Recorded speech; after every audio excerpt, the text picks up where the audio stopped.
Yo les gars, j'espère que vous pétez la forme. Bon voilà, c'est vrai que ça fait un bail que j'ai pas fait de vidéo, mais bon, alors on va pas s'attarder sur mon absence. On va directement rentrer dans le vif du sujet. Dans cette vidéo, on va parler de la confrontation entre Goldie Roger et Barbe Blanche. Donc installez-vous tranquillement et n'oubliez pas d'atomiser ce pouce bleu et par la même occasion partagez cette vidéo. Allez, let's go les Nakama.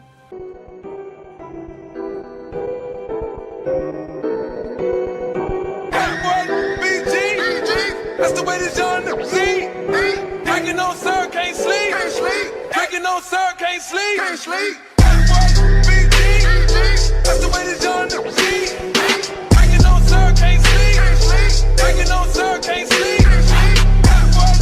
俺の財宝か欲しけりゃくれてやる探せ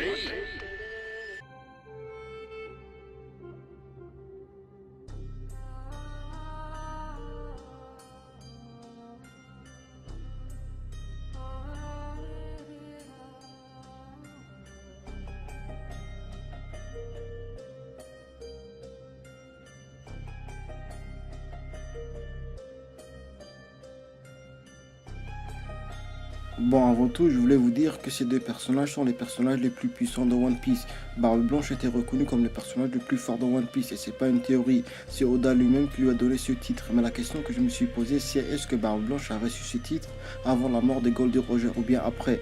Parce que ce n'est précisé nulle part. Si Barbe Blanche avait ce titre de l'homme le plus fort dans One Piece avant la mort de Barbe Blanche, ça veut dire logiquement que Barbe Blanche est plus fort que Goldie Roger. Mais comme on ne sait pas vraiment, donc je ne pourrais pas vous donner une réponse concrète. Cependant, on peut théoriser et vous donner une réponse qui confirme que Barbe Blanche était soit plus fort que Roger, soit plus faible que Roger, ou bien au même niveau que Roger. Bon, premièrement, Goldie Roger et Barbe Blanche étaient des grands rivaux, un petit peu comme Goku et Vegeta. Mais en même temps, on a remarqué que ces deux personnages avaient des profonds respects envers chacun d'entre eux, comme on a remarqué à plusieurs reprises dans le manga et dans l'anime. Et si des personnages sont rivaux, ça veut dire que leur force de combat est à peu près au même niveau. Bien sûr, je ne dis pas qu'ils sont forcément au même niveau. Goku et Vegeta ont toujours été en rivalité, mais on sait tous que Goku est en avance. Mais est-ce que pour autant c'était le même cas pour Goldie Roger et Barbe Blanche? Bon, le premier argument que beaucoup de personnes vont utiliser, c'est Goldie Roger est le roi des pirates, c'est vrai. Mais est-ce que Barbe Blanche avait le même rêve que Goldie Roger? Est-ce que Barbe Blanche voulait le titre de roi des pirates? Ben non, Barbe Blanche, tout ce qu'il voulait, c'était de créer une famille. Ni la gloire ou bien la richesse ne l'intéressait. Tout ce qu'il voulait, c'est d'être libre et de créer une famille. Alors que Goldie Roger, lui aussi, voulait être libre, mais il avait soif d'aventure. Et c'est grâce à ces aventures qu'il a sûrement trouvé un trésor précieux qui est le One Piece. On ne sait pas si c'est de l'oseille, de l'or ou bien un truc très important. Donc tout ça pour vous dire que si Barbe Blanche voulait devenir le roi des pirates, il le pouvait aussi, et c'est pas sa puissance qui lui a empêché, mais plutôt ses convictions.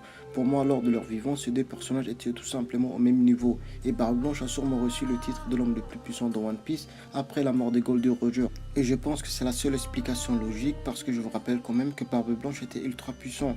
Lors du siège à Marineford, il était malade, affaibli et ne pouvait pas utiliser son haki à 100%.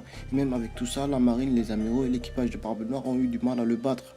Alors imaginez sa vraie puissance lorsqu'il combattait avec Goldie Roger, lorsqu'il était à 100% de ses capacités.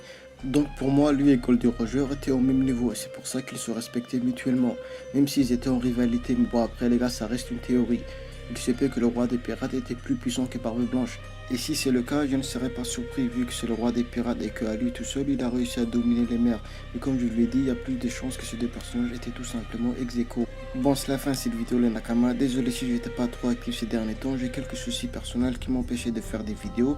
Et si tout se passe bien, la semaine prochaine, je vais revenir avec mon rythme habituel, ce genre une vidéo tous les semaines, voire deux si j'ai beaucoup de temps. Donc les Nakama, portez-vous bien, moi je vous dis à la prochaine semaine. N'oubliez pas de laisser un pouce bleu, de partager cette vidéo. Allez, ciao.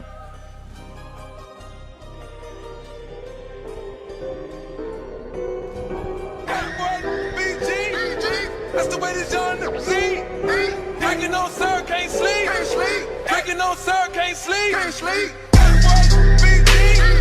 That's the way this